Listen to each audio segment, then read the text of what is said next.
দেখো ছেলেকে একটু পড়তে বসিয়েছি। নমস্কার, আমি পপি ওয়েস্ট বেঙ্গল থেকে।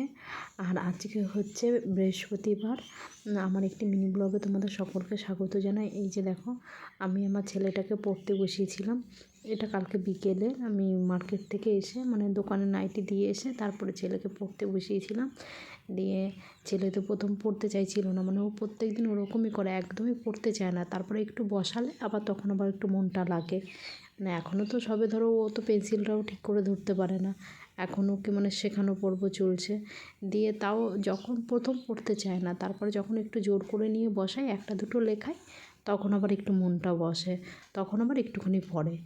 দিয়ে এই যে দেখো, আমি অ আ লিখে দিয়েছি, আমি বলছি ওর উপর দিয়ে দাগিয়ে তুমি লেখো।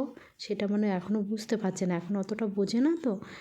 তাও আমি যেরকম যেরকম করছি, একটু ভয় দিয়ে করলে তখন আবার একটু করছে। এমনি যদি বলি করতে, উল্টোপাল্টা দাগাচ্ছিল। তাও আমি ধৈর্য ধরে, বাচ্চা ছেলে ধৈর্য তো ধরতেই হবে, ওদের শেখানো মাথার চুল সব এক একটা থাকে না, কিন্তু কিছু করার নাই। দেখো আমি বলছি দাও, আমি তোমাকে এরম এরম করে দাগানো শিখিয়ে দিই, তা ও তো দাগাবেই না, উল্টোপাল্টা দাগাচ্ছে। তাও আমি কি করব, এই যে আস্তে আস্তে করে জোর করে শেখাচ্ছিলাম। এটা আবার একটু লিখতে পারে, দাগের উপর দাগটা আবার একটু দিতে পারে, এটা চেনে ও। এখন দেখছি কিছু কিছু অক্ষর আবার চিনছে। আগে ধরো ওকে যদি পড়তে বসানো হয়, হওয়ায় আমার মাঝে মাঝে 2-1 দিন বসানো হয় না, কিন্তু যদি দেখি রেগুলার আমি কন্টিনিউ বসাচ্ছি, তখন দেখছি কিছু কিছু জিনিস পারছে। আবার কিছু না পারলে আবার কদিনের মধ্যেই দেখছি ভুলে যাচ্ছে। তাও বসাচ্ছি, দেখি কতদূর কী করা যায়। তারপরে এই যে দেখো, আমি মার্কেট থেকে এসেছিলাম, এসে তারপর আমার কিছু মাল পাততে হতো, নাইটির থানগুলো, তো সেই থানগুলো নিয়ে আমি আবার বসে গেলাম।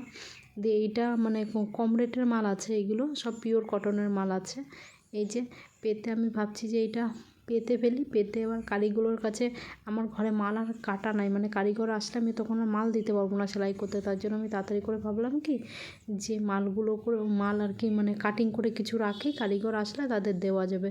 তাই এই যে আমি দেখো দিদিকে মার্কেট থেকে এসে ছেলেকে একটু পড়ালাম, পরিয়ে তারপরে আমি এই যে বসেছি আর কি মালগুলো পেতে দিতে। এইখানে এখন এই যে সব গোলগোলা মালগুলো কাটিং হবে, তাই আমি ভাবছি যে এইগুলো এখন পেতে রাখি, মালগুলো পাতি, দরকার হয় সকালবেলা আমি কাটিং করে দিতে পারবো, কি যখন টাইম পাবো তখন কেটে দেবো। আমি পেতে পাতা থাকলে কাটা ঠিক হয়ে যাবে।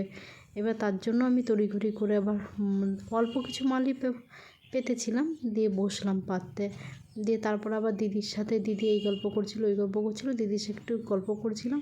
আর ছেলেটা তখন দেখছিলাম ওকে একটু কী করছে বলতো, একটু মুড়ি আর একটু সেউ ভাজা দিয়ে বসিয়ে দিয়েছে, কুটে কুটে খাচ্ছিলো, আর এই ফাঁকে আমি কাজগুলো করছিলাম। Thanks for watching.